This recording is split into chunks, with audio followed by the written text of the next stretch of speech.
On today's show, the Cavs really have their first light week of the season. They've only got 3 games this week. We're going to preview a couple of them. Sean Woodley from Locked On Raptors stops by. We talk about tonight's game between the Cavs and the Raptors. And then everybody's favorite John Karalis from Locked On Celtics swings by, and we talk about this upcoming weekend's tussle between the Cavs and Boston on Sunday. Let's dive in on today's edition of Locked On Cavs.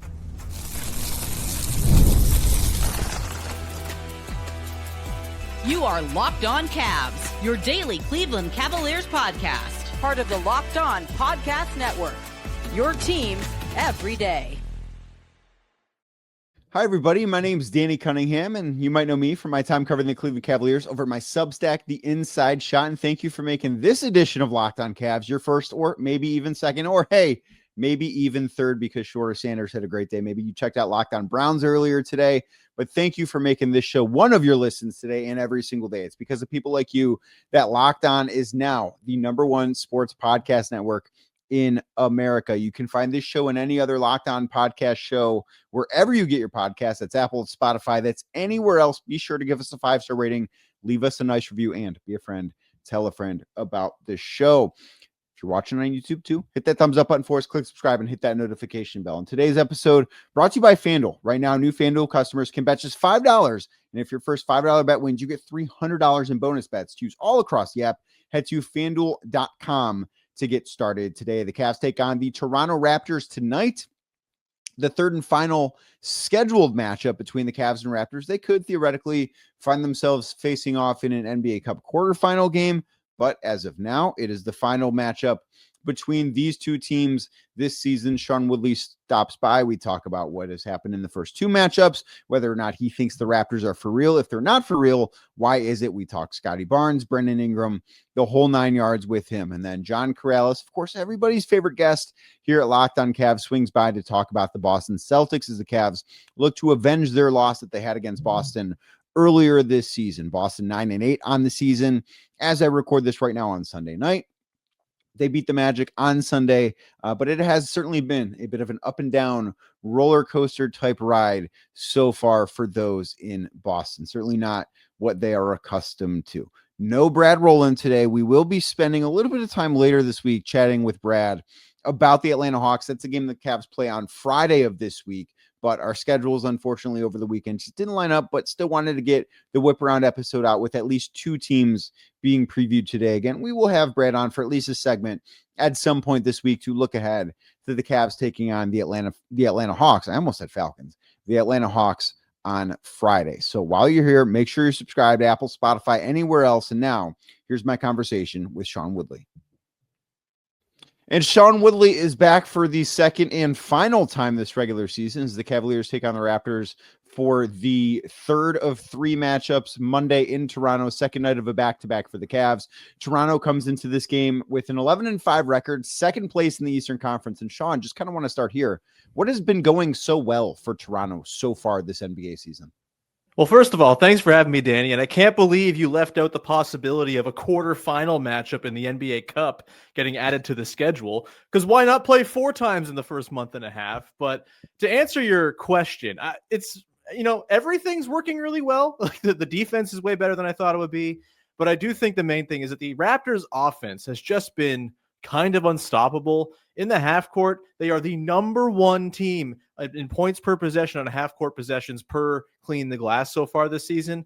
#1, ahead of all of the teams with good offenses that you think about and really good players that you think about. The Raptors do not have a Nikola Jokic or a Luka Doncic to drive a #1 half court offense. They just kind of do it with everyone being pretty good. You've seen the Raptors play this sort of egalitarian style where, any given night, the starters will put up, between 15 and 22 points apiece. No one's really kind of leading the day. There's no 28 point per game scorer on this team, but there's a lot of collective passing ability. There's a lot of collective sort of interior finishing. I think the mid-range finishing from Brandon Ingram has been a huge deal. And then you have, I think, a bench that the Raptors are rolling out that just really complements the starters that they have. They stagger in 2 and 3 starters with their bench guys like Mamu and Grady Dick and Jamal Shed.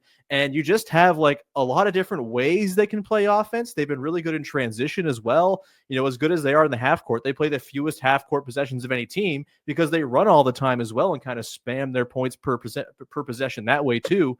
And so, yeah, everything's just kind of humming on offense right now in a way I didn't really expect. We'll see if it holds up. They've been a very good three-point shooting team so far this year. Low volume, but making the ones they take. We'll see if that carries over. But so far, so good. And I think just sort of the egalitarian, anyone can beat us. And, 2 or 3 or 4 guys at any point can draw 2 to the ball element that this team gives you is really what's driving this successful start for the Raptors. How real do you think the early season start is? Because I do think it's easy to look at, 11-5, it's only 16 games in, like there's a long way to go. And I'm not saying that this Raptors team shouldn't be good because I think they have a lot of talent, certainly. But I also don't know that they are one of the 2 best teams in the East the way that the record would suggest right now. Yeah. So I'm curious from your perspective, like how real do you think the start is?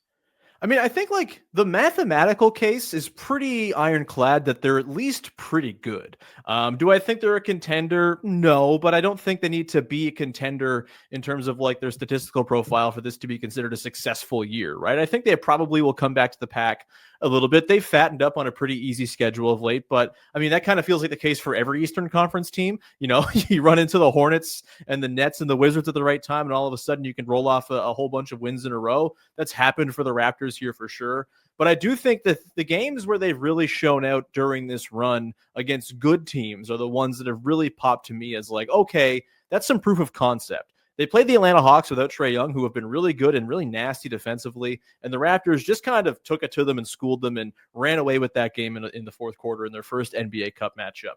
Then you have the Cavaliers, where, the sort of, the first game they played, obviously, it was the B team for the Cavs. But the second game, you had Donovan Mitchell, you had Evan Mobley, and the Raptors just kind of were the better team in that game start to finish. And their offense performed very well against a good defense. It's games like that. They really smacked the Bucks a few weeks back when Giannis was still healthy as well. Like you can only play who's in front of you, and they're beating everyone, whether they're a good team or bad team. I can't wait to see them play the Pistons or the Nuggets or the Rockets or one of these other teams now that they're kind of in final form. But, in the meantime, they're just kind of fattening up on a very creamy Eastern Conference. So, yeah, it feels maybe not sustainable to this extent. But again, the math case, what they're doing, the process of it all feels very much the profile of a team that's at least going to be a top 6 team in the Eastern Conference. I feel very good. Like if I had to put money down today, I would pick them to be top 6. I do wish that the first Cavs Raptors game, like the only player that really played, I guess the only 2 that really played were Evan Mobley and DeAndre Hunter, like of the starting 5 in that one. And I know you mentioned that too. I wish that second one would not have been the 5th game in 7 nights for the Cavs, like because I do think that we are kind of going to be robbed a little bit of this litmus test just because the first game these 2 teams played, as we both mentioned, like that was not the Cavs. The second game was the 5 games in 7 nights for the Cavs. And this one's even the second night of a back-to-back again. And the third game in 4 nights for them. So I don't know that we'll necessarily get a true like measuring stick between these two rosters because of the scheduling impact of it. But I want to ask about Scotty Barnes because I think the last game that Toronto played against Cleveland was the best I've ever seen Scotty Barnes play against the Cavs. Like the Evan Mobley, Scotty Barnes matchup tends to be a pretty big one. And it's one that I do think Evan, for the most part over the past couple of years, has been very successful in. And that last one, like it was way different. Scotty was the best player on the floor. I thought by a wide margin in that game. And like, if you look at his counting stats this year, it's relatively similar to what he has been in the past. Like he's just under 20 points a game, which is kind of who he's been over the last 3 years, but he's doing it so much more efficiently. Like he's shooting 41% from 3, albeit on a lower volume. He's taking fewer shots per game and still has that same points per game area. So I ask you, like, what has led to this just increased efficiency and a better version of Scotty Barnes that we've ever seen before? Yeah, I think there's a few things going on with Scotty. Number one, I think just having Brandon Ingram on the team makes it so Scotty doesn't have to do everything on offense. And that was the case for long stretches last year. You can think back and sort of how many times did Scotty Barnes have the ball at the top of the arc and they were just like, all right, do something, Scotty. And he's not the kind of guy who's just going to go create something from nothing like that. To have someone like Ingram who can play off of him, and also a healthy Emmanuel Quickly, who's been really good the last few weeks as well. I think has just taken a lot of that offensive burden off of Scotty's plate. He can play more of a connector and finisher role than the sort of creation agent he had to be in years past. And I mean, as a finisher, he's very good. At the rim, he's always been very strong. He's got that sort of bully post game where he can kind of just carve out space, get to that little 6-foot push shot that's been money for him as well. And his mid-range game is cooking too. The threes, we'll see if they hold up. He's at over 40%. I don't know if he's going to shoot like that all season long, but I certainly think mid-30s is kind of very much on the table because all he's doing is taking wide open standstill catch and shoot threes. You're not seeing the pull-ups that he was kind of leaning into last year as well, when I think by admission there was a lot of experimentation going on with his game. So there's that. I also think just like being on a competitive team, he's the kind of guy who likes to win. He's super competitive. In the last couple of years, the team basically said, yeah, we're not trying to win here. And I think that kind of set the tone for everybody to maybe not bring it fully. Scotty seems fully invested in winning games this year, and it's really, really shown. And, you mentioned the stat line's basically the same, but the impact, the sort of ferocity he's playing with on both ends, those 19 points aren't coming via lazy turnaround, back down jumpers. They are coming from early deep position in sort of seal situations where he's just carving out space and bullying mismatches, where he's, livening things up with the mid-range when it needs to come to him in sort of the course of a possession. He's doing some pick and roll stuff as a roll man that's been really effective. He's just finding ways to score way more impactfully than he did last year, where there was a lot of empty calories. And then on defense, I mean, this is where so much of his impact comes. And I think having some of that offensive burden off of his plate has just freed him up to be a total wrecking crew of a guy at the back end of the Raptors defense. He's switching out into guys on the perimeter. He's contesting more shots at the rim than he ever has before. He's putting up north of 3 stocks a game. Like, he's just been all over the place defensively, and he's just very much kind of taken upon himself to be the guy that impacts 94 feet of the floor for this team, and it's coming through. Like, he's playing, the numbers maybe don't say all NBA level, but in terms of impact, I think he's clearly in the mix for an all NBA spot right now, and certainly for an all defense spot too. So I'll get you out of here with this one because it's easy, I think, to be very optimistic with a team that has exceeded expectations, at least what they were from a league perspective. But as you look through what this Raptors team has done through the first, 18% of the season. I'm not great at math. That's not what this podcast is about. But what is the one thing, if there is anything even, what concerns you about the Raptors?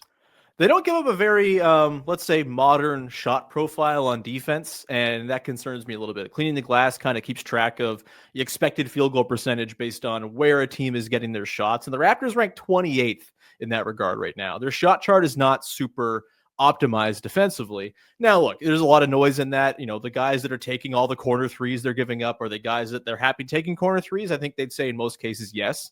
But, there's only so much you can control for 3-point shooting variance. They've had a lot of luck. Other teams are not shooting super well from deep against them, and they give up a ton of shots at the rim. Now, Scotty Barnes has a lot to clean that up. Jakob Poeltl with his back fully right certainly is a nice backline rim protector as well. And they've shown a capacity to outscore their defensive problems in games where the defense has acted up. But I would say, they're top 10 on both offense and defense right now. If I'm buying one of those ends of the floor, it's certainly the offensive end. I don't think the defensive talent is necessarily there to sort of uphold what they've done defensively with this shot chart. Maybe they change things. And, I think Darko Rajakovic, their head coach, who I think is certainly going to be in the running for the coach of the year conversation, early on at least, he's shown a capacity to be adaptable to how this team is going to play on both ends of the floor throughout this season. And they've changed up their game plan a little bit. They were playing super aggressive at the point of attack to start the year. They're still aggressive, but they're more selective now. I wonder if they maybe even sort of calm things down further to try to improve that shot chart and stop giving up those easy looks you don't want to give up. But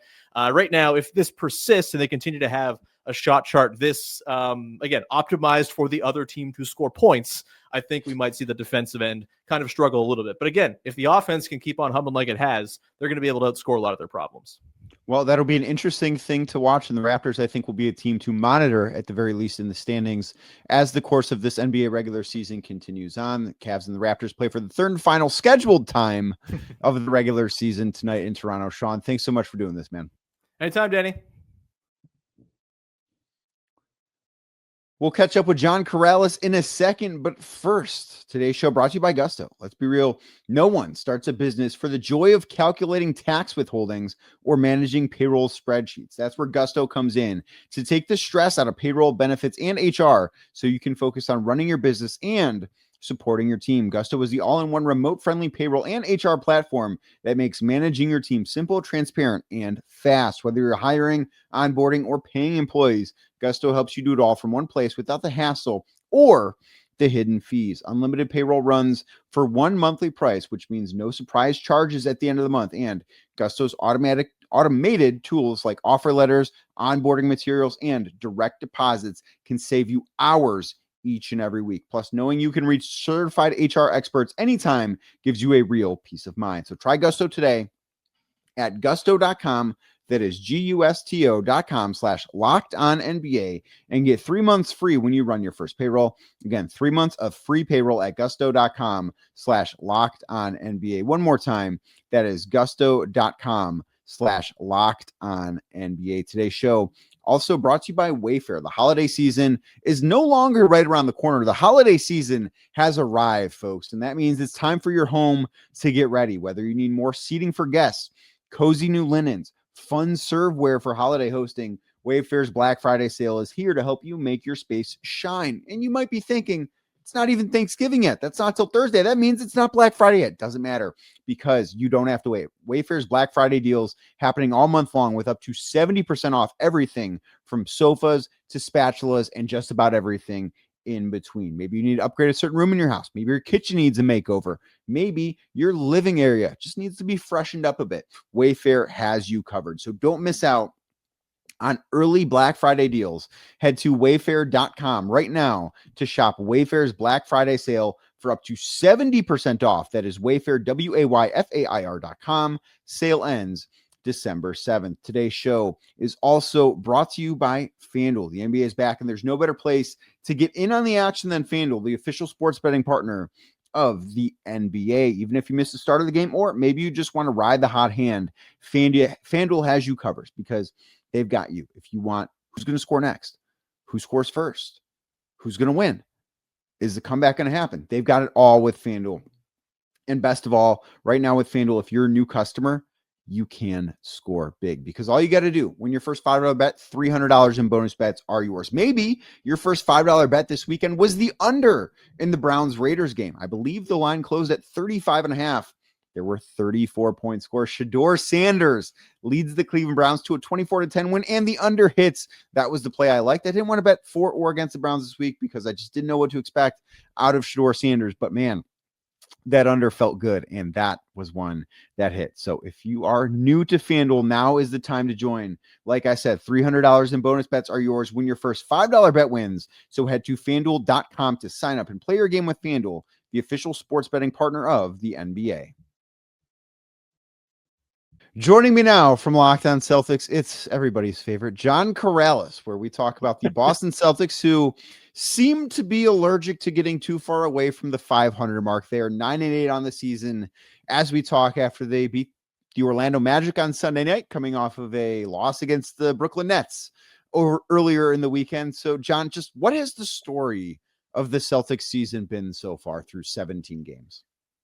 I think the biggest thing for them is the margin of error is so small that when they're not playing their best, they're often playing their worst.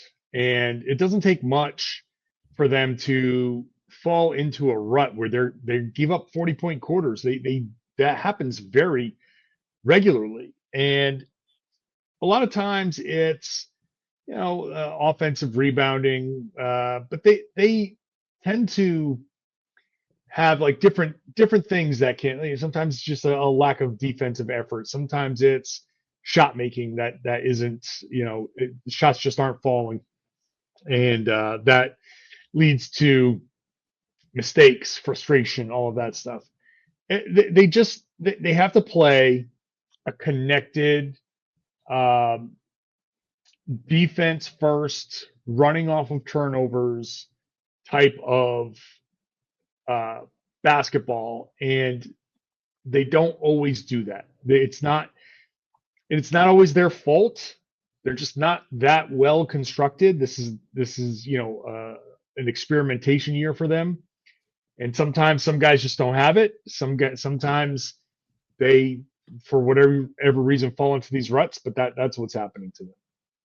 So when we spoke, I believe this was prior to the season and not prior to the first matchup between these two teams. But when we spoke, you talked about getting the opportunity for the Celtics to see just like who can fit in when the team is back whole, meaning Jason Tatum is back and, more importantly than back 100% from his Achilles injury. And there are a number of young guys on this roster, or a number of new guys, maybe is a better way to put it. What have you seen from some of those guys that's either good or bad about what they could mean to the future of the Boston Celtics? Well, I think when we're talking about maybe like longer term guys, I'm thinking Jordan Walsh, Josh Minott, Hugo Gonzalez, these ancillary kind of role players who can fill gaps as seventh, eighth men. And it's so sporadic because Joe Mazzulla will mix and match. Like Jordan Walsh goes from DNPs to starting, and Minott goes from starting to DNPs or minimized role. Luka Garza has been a regular part of the big man rotation, and he didn't play against Orlando. And so there's always a reason, but I'm seeing like Jordan Walsh is stepping up as a defender. Minott to some degree as well.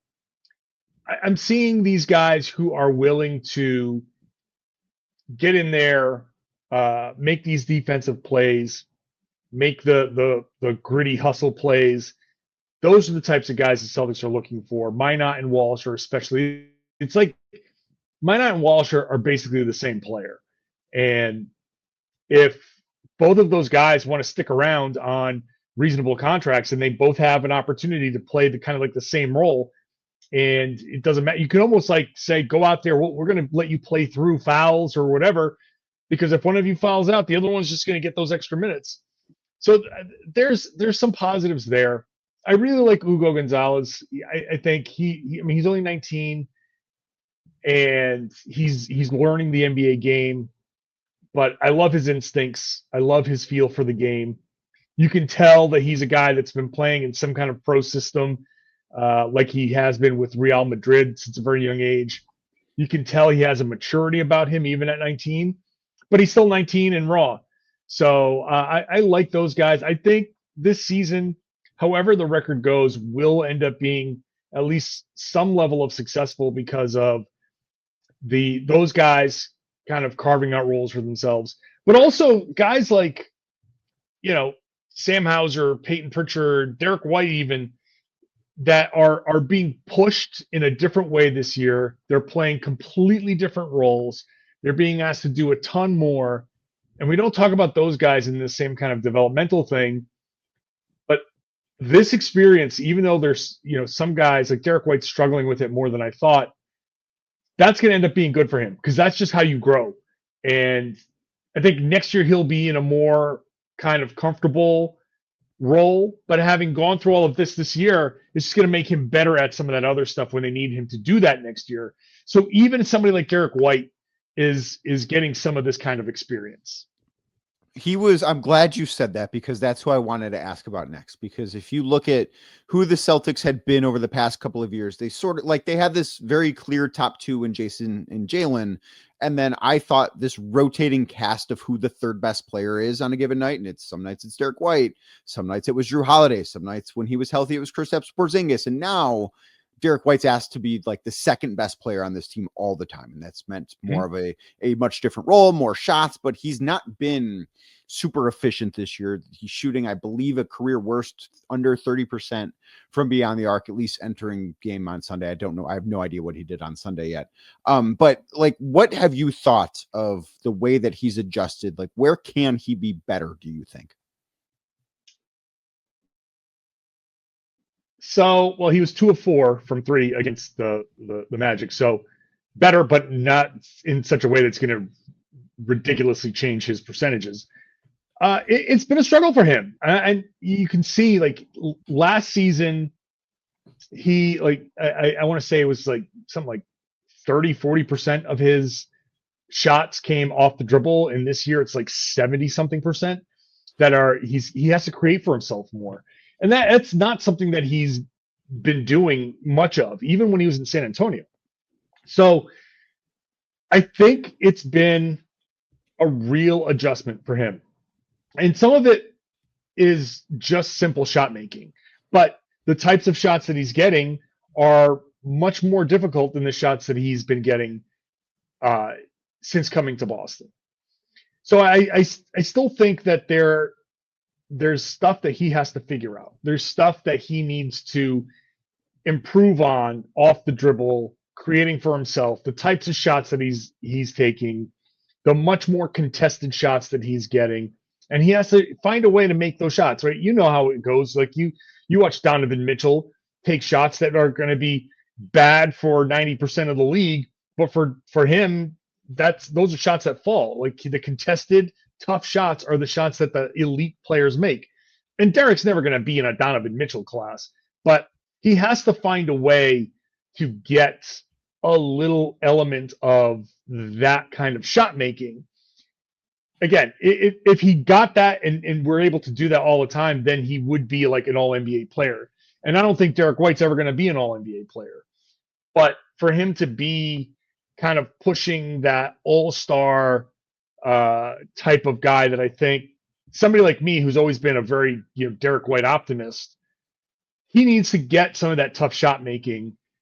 He has a great floater, but he needs to kind of work that in when the closeouts are tough or when he's, leaning to his left. He needs just to figure that stuff out. He's not the biggest guy in the world, right? He's like of slight build as well. So that part is something that has been a struggle. It's been 17 games now.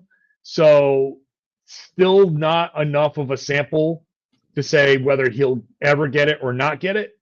But that's the type of stuff that he needs to figure out. And, like I said, I'm a big Derek White optimist, so I think he will. And like I said before, that's only going to serve him better next year when he's got Jason Tatum there creating for him as well.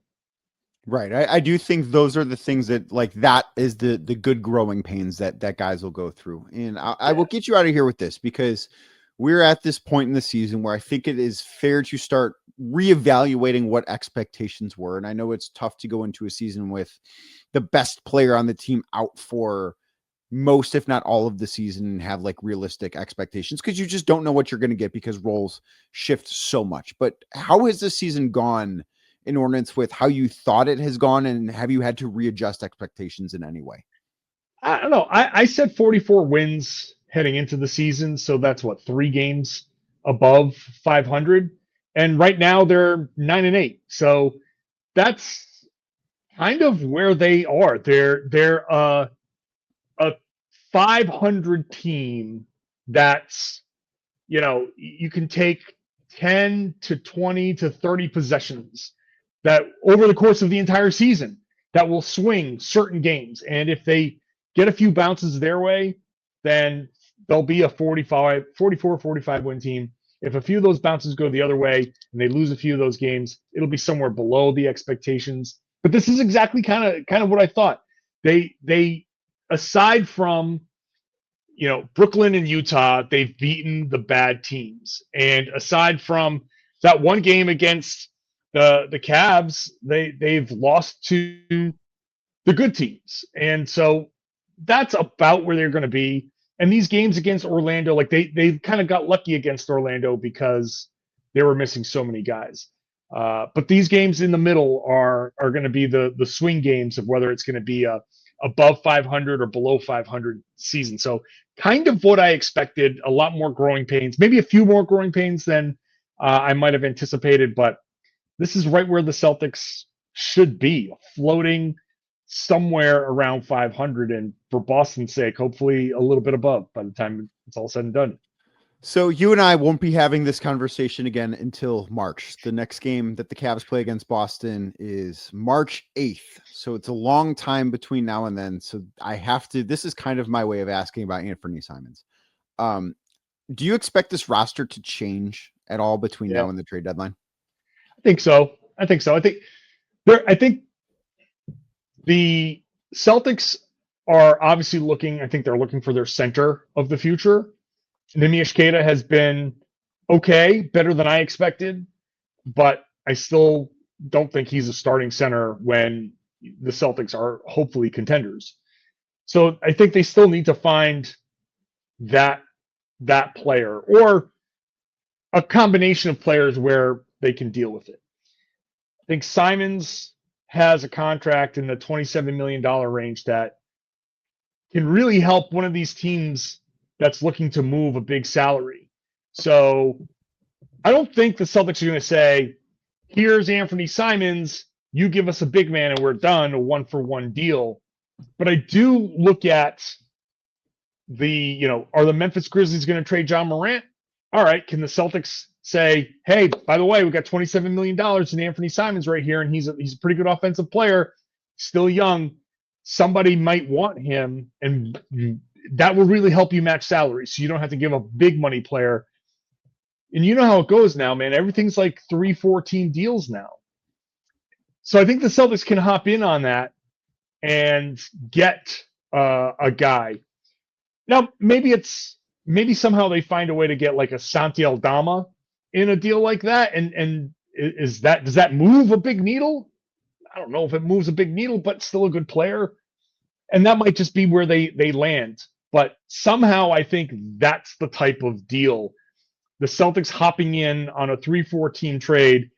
Somebody's got to have a center. And can that center fit what the Celtics need? And you just hope that the guy that you get can thrive in the situation that the Celtics are going to have. I think that's going to be the way this goes. But I don't think they stand pat at the deadline. They're going to have to make some kind of move.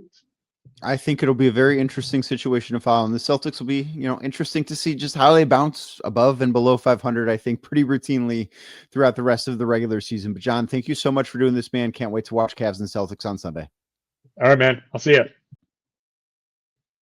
Thank you again to Sean. Thank you again to John. Thank you again to you for making this edition of Locked On Cavs your first listen. You can find the show anywhere you get your podcast, Apple, Spotify, or anywhere else. Please give us a 5-star rating. Leave us a nice review as well. The Cavs are in action tonight in Toronto. I will be there talking Cavs Raptors with you first thing tomorrow morning. Then they've got 3 days off before they take on the Atlanta Hawks on Friday and then wrap up the week on Sunday, as you heard, with a home game against the Boston Celtics. I will have you covered for all the games and everything you need in between right here at Locked On Cavs. So as we're getting out of here on YouTube, do us a favor, hit that thumbs up button for us, click subscribe, and hit that notification bell. And I will be back first thing tomorrow morning talking about the Cavs taking on the Toronto Raptors.